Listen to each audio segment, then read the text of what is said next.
오늘 마태복음 8장은 우리가 그 위치가 굉장히 중요해요. 마태복음 8장과 9장은 마태복음 5장, 6장, 7장 산상수훈이라고 하는 그 말씀에 이어서 8장과 9장이 나오는데, 산상수훈을 한마디로 정리하면 이겁니다. 이스라엘 백성들에게는 누가 필요하다고요?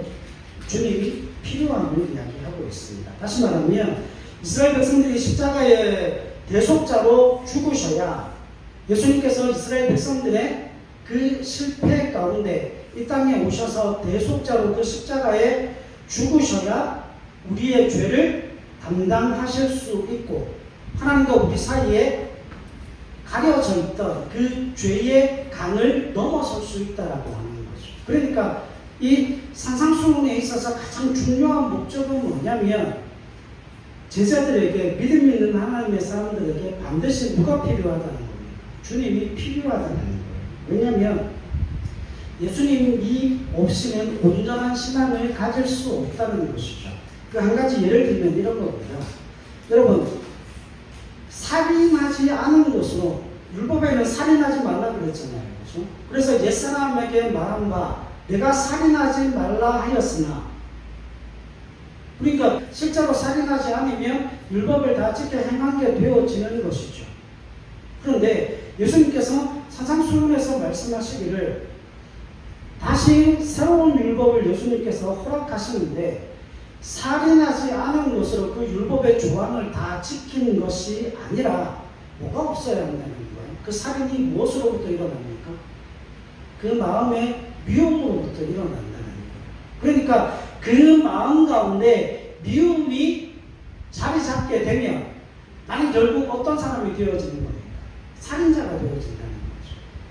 그러니까 결국 주님께서 말씀하시고 싶어 하는 건 이거예요. 단순히 우리의 삶으로, 우리의 행동으로 드러나는 그 율법적인 행위를 고치는 게 아니라, 예수님께서는 그 율법적인 행위를 감당하고 그 율법적인 행위를 하는 그 인간의 마음, 그 뿌리를 고치기 위해서 이 땅 가운데 오셨다는 거죠. 그러니까 인간은 죄의 본성이 고쳐지지 않으면 뭐를 할 수 없다는 거예요.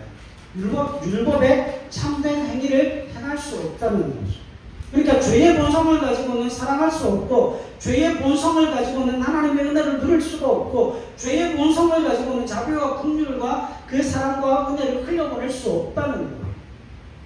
그래서 그 산상수훈의 가장 중요한 목적 중에 하나가, 우리는 그 모든 부분에 있어서 환경적인 문제를 개선해서, 그 환경적인 문제가 개선되어짐을 통하여서 하나님의 사람으로 변화되어지는 게 아니라, 우리의 죄악된 본성, 우리의 심령이 고쳐질 때에야 어떻게 되어진다는 겁니까? 하나님의 자녀, 하나님의 백성, 하나님의 사람으로 그 천국 백성으로의 삶을 살아갈 수 있다고 하는 거죠. 그러니까 예수님께서 이 땅 가운데 오셔서 우리를 무엇으로부터 해방시켜 주시는가 하면, 그 죄로부터 우리를 해방시켜 주셔야만 뭐 하는 거예요? 하나님의 자녀가 되고 하나님의 백성으로 살 수 있다라고 하는 것이죠. 그러니까 주님께서 이 땅 가운데 오셔서 우리의 환경을 바꿔내시는 분이 아니라 영적인 해방자로, 그 죄의 노예로 살던 우리의 삶을, 죄악된 본성을 고쳐내시기 위해 주님께서 이 땅 가운데 오셨고, 그 주님이 우리를 자녀와 백성으로 삼아 하나님의 자녀답게, 하나님의 백성답게 살 수 있는 은혜를 허락하신다는 거죠. 그러니까 여러분, 산상수훈은 마태복음 5장, 6장, 7장은 우리의 힘과 능력으로는 되어지지 않습니다. 이 마태복음 5장, 6장, 7장을 우리가 하나님의 자녀와 백성다운 삶을 살기 위해서 반드시 필요한 한 가지, 우리에게 누가 필요합니까? 주님이 필요하시다는 거예요. 이해하시겠습니까? 자, 그러면 이어지는 8장과 9장은 무슨 이야기죠? 기적이죠. 예수님의 이적, 표적, 기적, 그걸 나타내는데, 보세요. 자, 보세요. 이게 논리적인 수주가 굉장히 중요해요. 산상수훈에서는 우리의 죄악된 본성을 고치러 오신, 그 영적인 해방자로 이 땅 가운데 오신 예수님이 필요하다는 사실을 말씀하고 있죠. 산상수훈에서 5장, 6장, 7장에서 그리고 8장과 9장에서 왜 그 이적과 표적과 기사를 드러내시고 나타내시는가 하면 예수님이 얼마나 능력이 있는가 그 이야기를 하고 싶은 게 아니에요. 마태복음 8장과 9장을 어떤 관점에서 봐야 되는가 하면 마태복음 8장과 9장은 이런 관점이에요. 예수님께서 전능하신 하나님으로서 얼마나 능력 있고 얼마나 큰 힘을 가지고 계시는가가 아니라 그분이 어떤 권위를 가지고 계시는 권위자인가를 뭐 하는 거예요? 보여주시는 거예요. 자, 권위자라고 하는 건 무슨 의미가 있어요? 다시 말하면 마태복음 8장과 9장에서 이야기하고 싶은 건 이겁니다. 예수님이 온 우주 만물의 창조주라는 겁니다. 그 창조주로서의 권위를 누가 가지고 계신다는 거예요? 주님이 가지고 계시고, 그래서 그 주님의 말씀 한마디로 어떤 일이 일어나요? 풍랑이는 바다가 잔잔해지고 불치병을 앓던 나병 환자가 고침을 받게 되고 귀신들이 뭐하게 되는 거예요? 귀신들이 떠나가게 되는 일들이 왜 일어나는가? 그걸 이야기하고 싶은 거예요. 주님이 귀신을 쫓아내는 능력이 있다, 뭐 불치병을 고치는 능력이 있다, 그걸 이야기하시는 게 아니고 그 인간의 모든 죄악된 모성을 고쳐내시는 그 주님께서 우리가 가지고 있는, 인간이 가지고 있는 육신의 불치병뿐만 아니라 온 우주 만물, 천지 만물을 창조하신 창조주로서 그의 말씀의 본의로 말미암아 풍랑이 있는 바다가 잔잔케 되어지게 되고 귀신이 쫓겨나게 되는 역사들이 일어난다라고 하는 겁니다.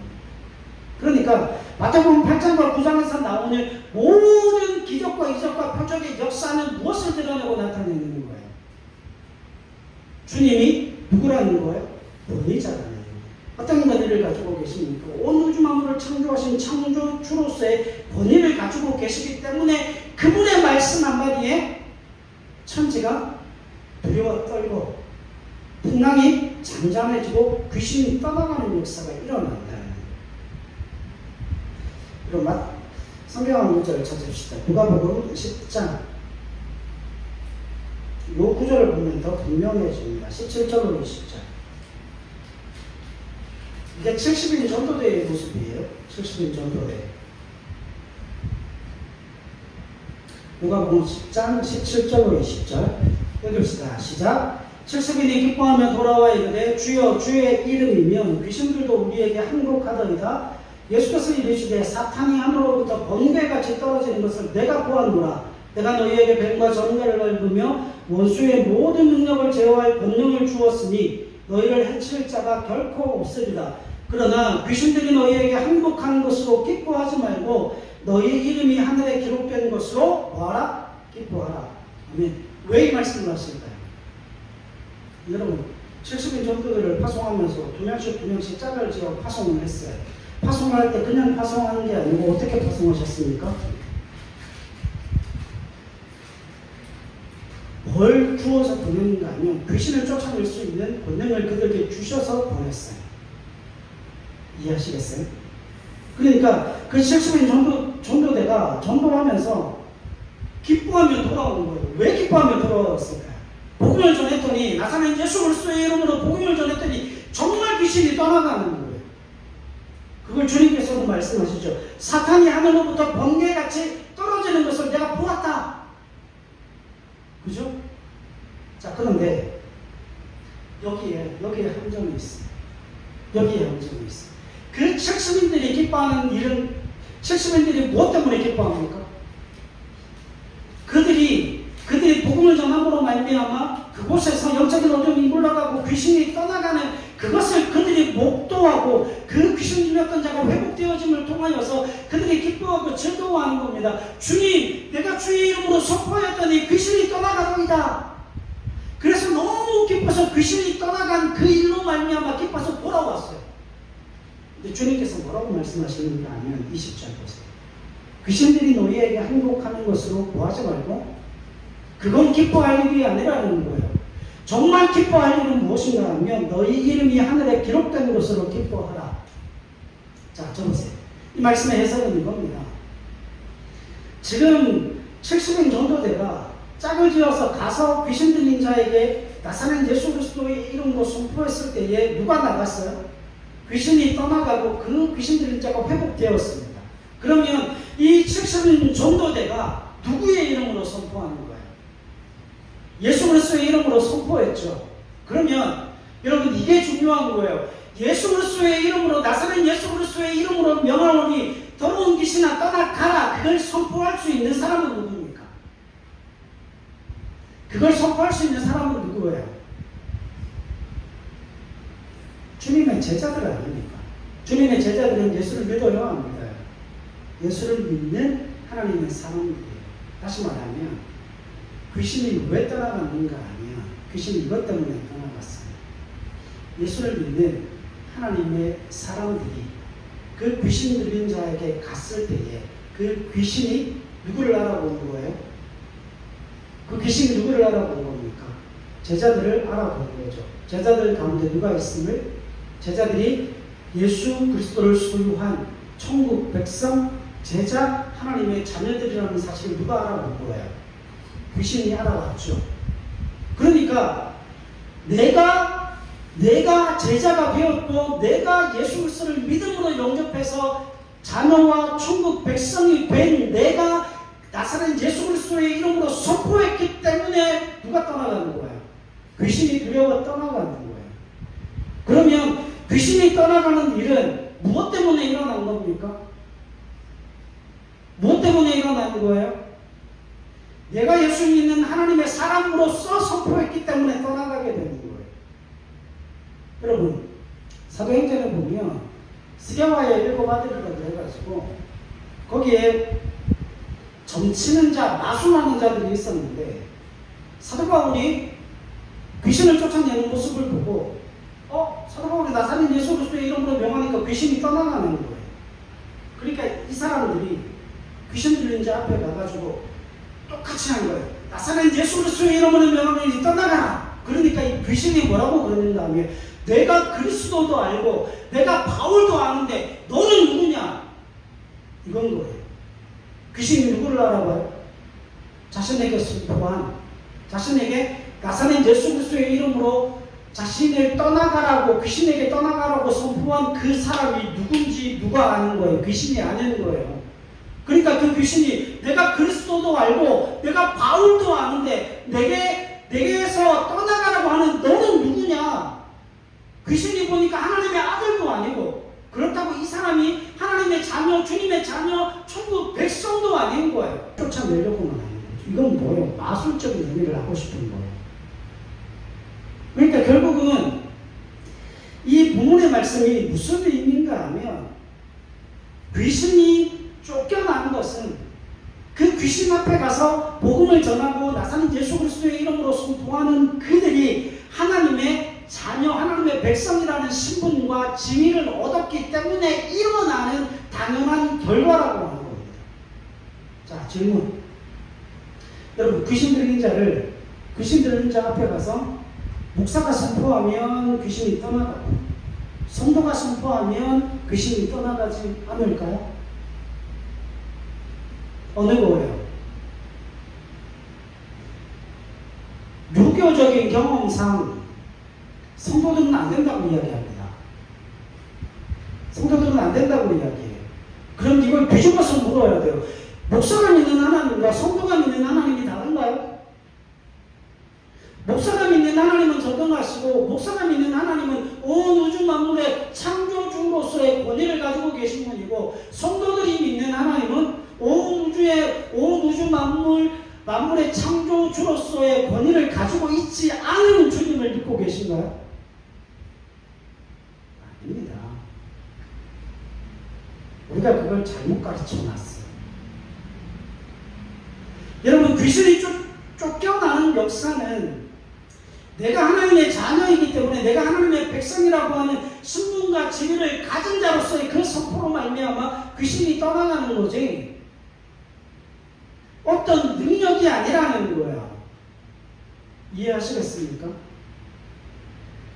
지금 하나님의 자녀라고 하는 그 신분과 지위가 확보되었기 때문에 귀신이 두려워 떠나가는 거예요.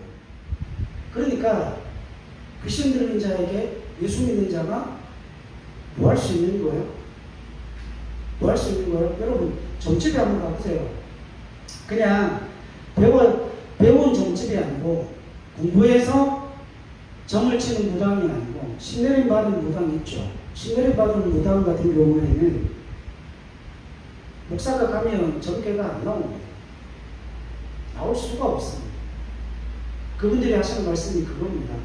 아니 어떻게 나보다 더 큰 신을 모시고 계시는 분이 여기를 오냐고. 아예 눈도 못 마주칩니다.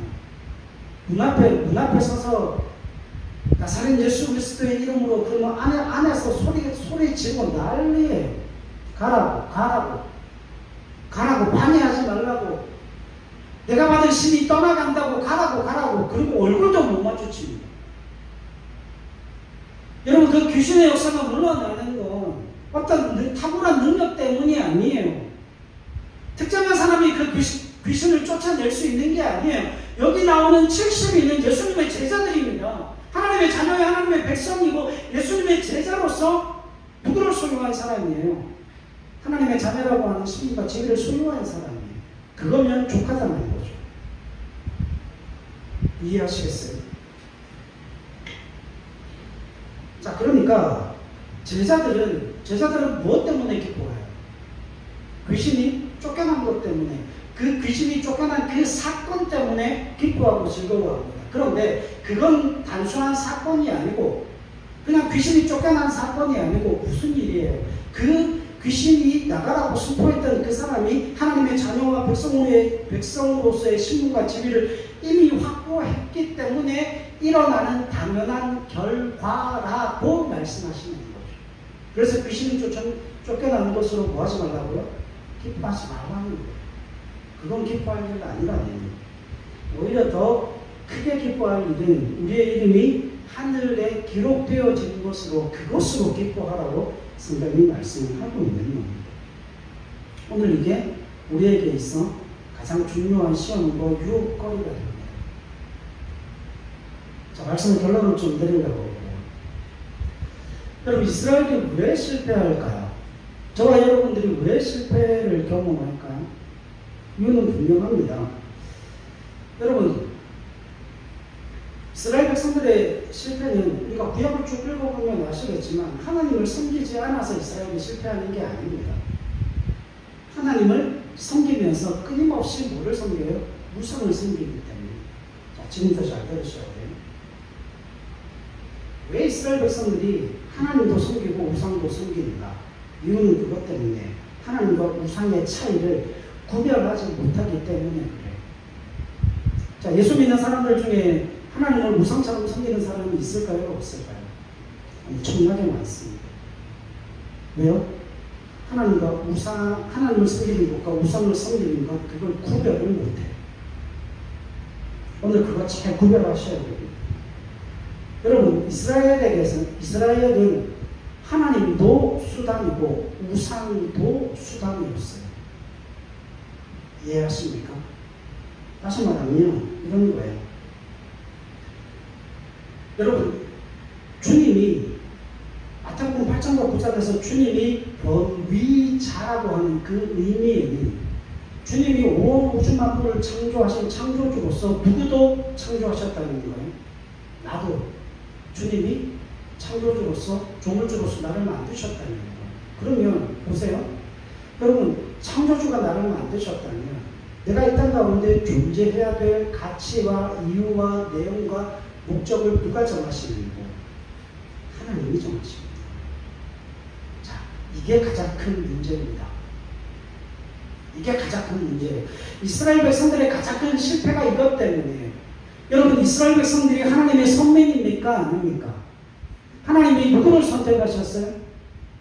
하나님이 이스라엘 백성들을 선택하셨죠. 하나님이 이스라엘 백성들을 선택하셨다라고 하는 것, 하나님이 이스라엘 백성들을 불러서 자기 백성 삼으신 것은 하나님께서 나를 창조주로서 만드신 것과 같이 이 땅 가운데 이스라엘 백성들이 존재해야 될 이유와 내용과 목적과 모든 가치를 누가 결정하시는 거예요?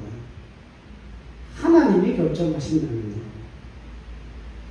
그래서 그 하나님의 결정으로서 이스라엘 백성의 존재의 목적이 무엇인가 하면 이 땅 가운데 제사장 나라, 거룩한 백성, 하나님의 소유, 그게 이스라엘 백성들의 존재의 가치와 이 땅에 존재할 목적, 이 땅에 살아가야 될 내용과 이유라고 하는 거예요. 이해하십니까? 그러면 이스라엘 백성들이 이 땅 가운데 살아가야 될 그 이유와 내용과 목적과 모든 가치는 누가 정하는 겁니까? 이스라엘 백성이 정하는 게 아니라 하나님이 이스라엘 백성들을 선택해서 그들을 구원하여 주시고 그들에게 생명을 주시고 그들에게 은혜를 주시고 그들에게 풍성함을 주셨기 때문에 그 모든 삶의 이유와 내용과 목적을 정하시는 분이 하나님이시라고 하는 거예요. 우상과 하나님의 차이가 바로 이겁니다.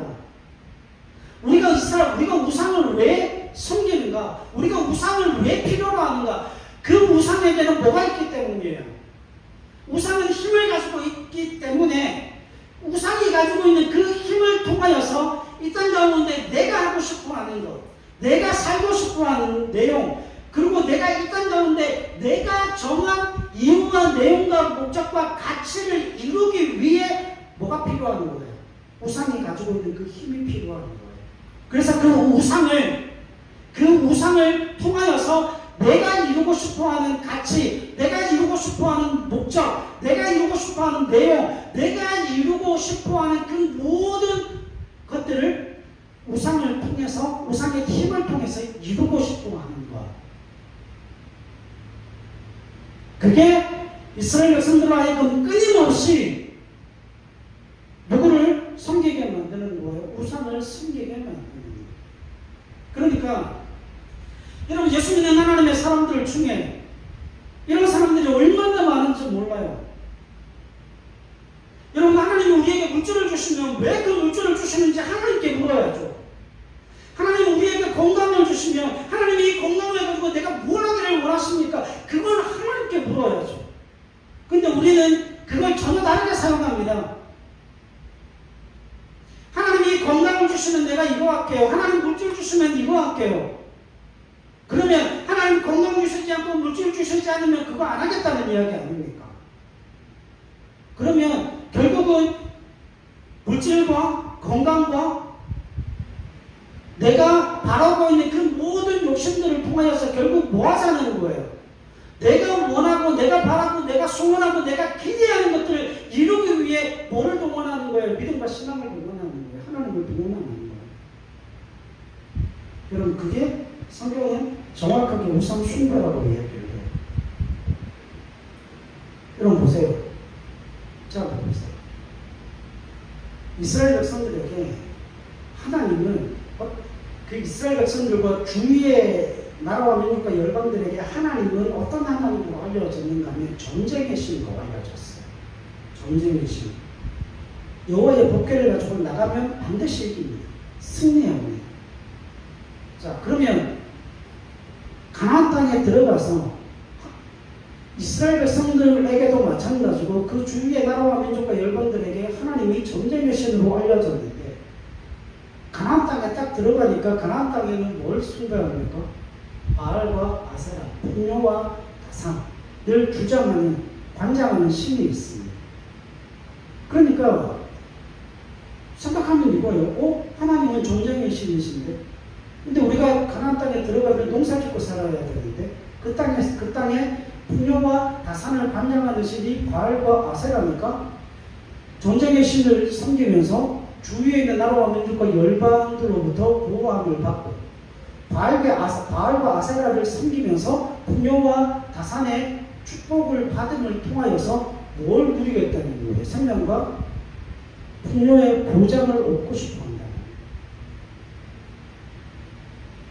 그러니까 이게 그 논리인 거예요. 여러분, 이스라엘 백성들의 그 실패가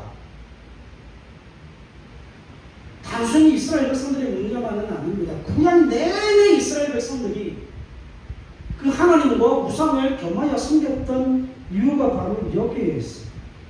하나님도 섬기고 바알도 섬기는 이스라엘 백성입니다. 그럼 이게 우리에게도 마찬가지라는 그 사실을 알고 계십니까?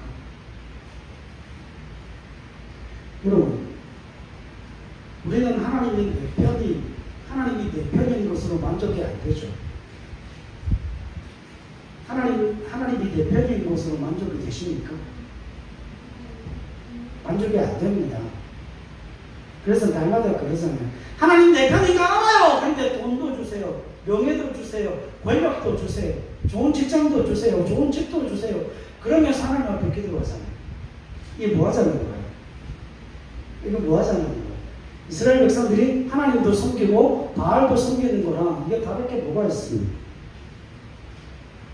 그래서 결국은 하나님이 돈을 주시고 지위와 명예와 권력과 능력과 재주를 주시면 그제서야 안심이 되죠. 하나님이 내가 네 편이다 라고 하는 그 말 한마디, 내가 너희의 아버지다 라고 하는 그 말 한마디, 그거 가지고는 안심이 안 되는 거예요. 우리가 살 때는 돈도 필요하고 관계도 필요하고 뭐 여러 가지 필요한 것들이 있는데 하나님이 내 아버지다라고 하는 그 사실, 그 한마디 가지고는 안심이 안 되거든요. 그래서 자꾸 다른 것들을 구하게 되어진다라고 하는 거죠. 이스라엘 백성들의 궁극적인 실패가 어디에 있는 줄 아십니까? 하나님이 그 권위를 인정하지 않는 데서부터 출발하는 거예요. 여러분, 지금 우리가 마태복음 8장을 살펴보고 있잖아요. 풍랑 있는 바다를 잠잠케 하시고 가다라 지방에서 귀신 들린 자를 회복시키시고 그 귀신이 저 돼지떼에게 들어가게 해달라고, 그래 그럼 거기 들어가라 라고 말씀하셨던 주님, 결국은 그 주님께서 그 마을에서 쫓겨나시거든요. 성경이 우리에게 이야기하고 싶으신 게 이거예요. 여러분, 주님은 바다를 잠잠케 하시러 오신 게 아닙니다. 귀신을 쫓아내기 위해서 이 땅 가운데 오신 분이 아니십니다. 우리에게 오셔서 그 영적인 해방자로 우리를 고쳐주시기 위해서 죄의 본성 가운데 우리를 건져내시고 예수 닮은 하나님의 사람으로 그 거룩한 본성으로 다시금 우리의 삶을 회복시키기 위해서 이 땅 가운데 오셨다는 거예요. 그리고 결론적인 한 가지가 이겁니다. 여러분, 결론적인 한 가지가 이거예요.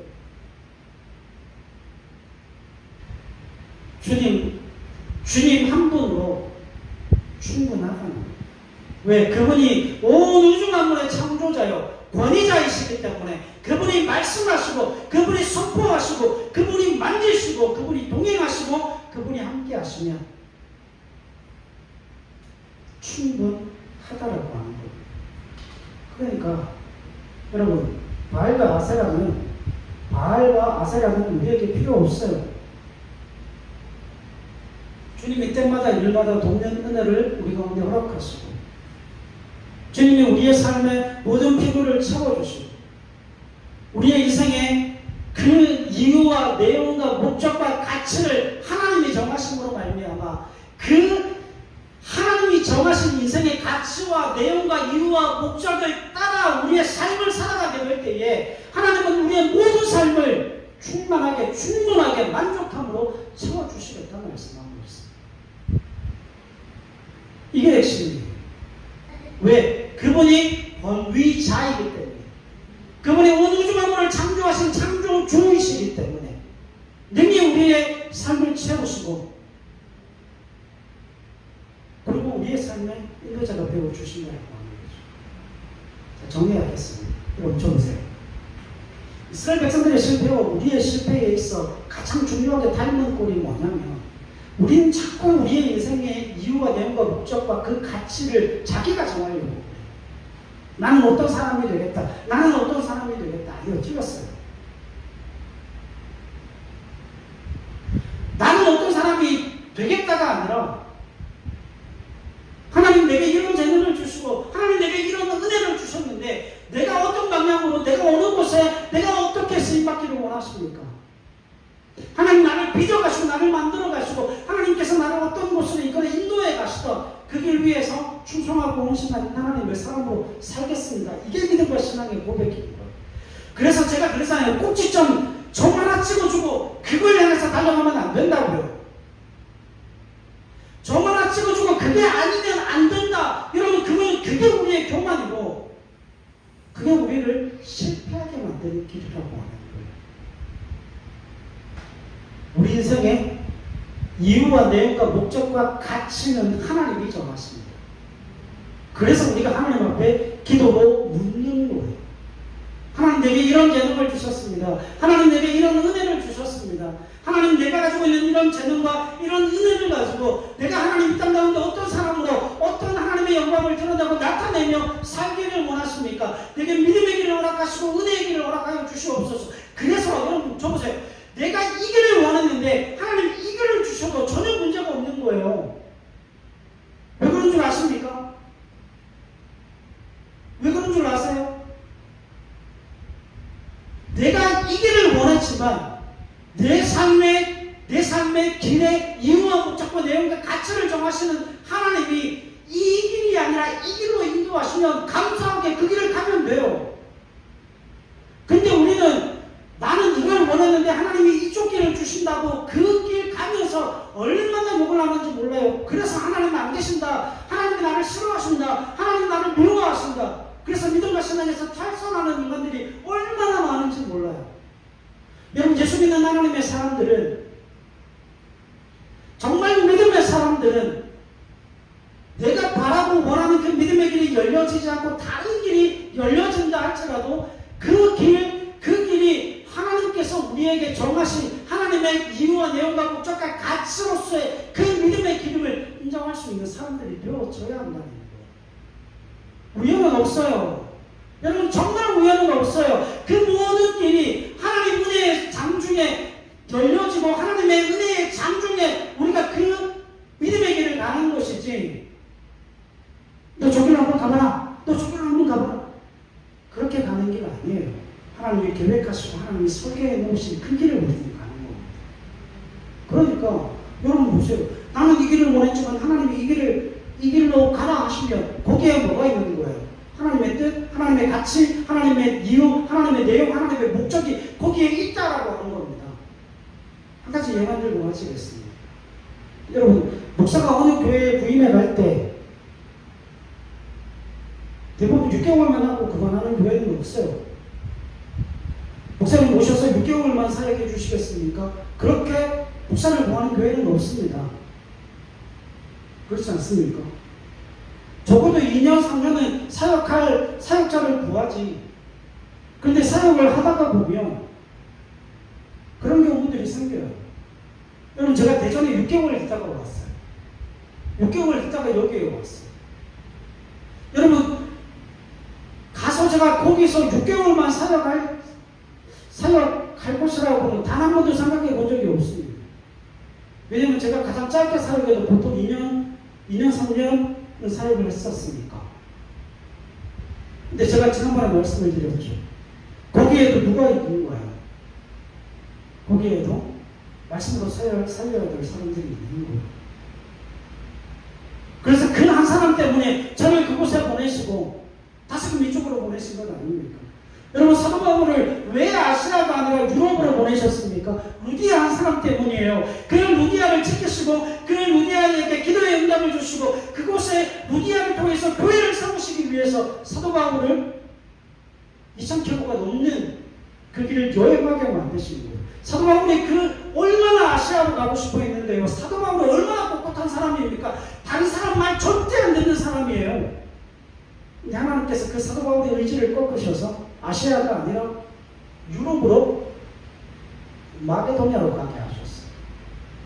그곳에 루디아를 만나고 그곳에 교회가 세워졌죠. 여러분 거기에는 뭐가 있는 거예요? 하나님의 뜻입니다. 나를 그곳에 보내는 이유와 목적과 내용과 가치가 거기에 있는 거예요. 그럼 그걸 뭐하고 가면 돼요? 인정하고 고백하고 하나님 가겠습니다. 그러고 가면 돼요. 이유는 분명합니다. 내가 가고 싶어하는 그 길 하나님이 막으시는 거예요. 그 길 아니야. 우리 영혼이가 잘하는 바. 그 길 아니야. 이쪽이야. 하나님은 그 얘기를 하시다. 그러니까 이스라엘의 실패의 가장 중요한 문제, 오늘 이 땅을 살아가는 예수 믿는 하나님의 사람들에게 있어 가장 중요한 실패의 원인은 그거예요. 이 땅을 살아가는 모든 인생의 내용과 목적과 가치를 자기가 정하려고 하는 거예요. 그래서 예수 믿으면서도 자기의 욕심을 따라 사는 사람들이 얼마나 많은지 몰라요. 그래서 예수도 믿고 세상 살이도 사는 거예요. 그렇게 우상도 섬기는 거예요. 아닙니다. 그렇게 살면 행복하게 살 수가 없어요. 그렇게 살면 기쁨과 즐거움과 만족을 누릴 수가 없어요. 여러분 걱정하지 마십시오. 우리가 믿음으로 가는 그 길은 하나님이 예비하신 길이에요. 그 길 위에 우리를 향한 하나님의 가치와 인생의 내용과 목적이 바로 그 길 위에 있어요. 걱정하지 마십시오. 그 비밀은 하나님 책임지십니다. 여러분 풍랑이 잔잔해지고 귀신이 쫓겨났잖아요. 나병이 나았잖아요. 그죠? 여러분 그 역사를 하나님이 보여주실 겁니다. 그래서 믿음에서 실패하지 않는 저 여러분들의 삶이 되어주실 수 있기를 바랍니다. 이것에 실패가 없는 기쁨의 교회 성도들이 되실 수 있기를 주님의 이름으로 간절히 부탁을 드립니다. 기도하겠습니다.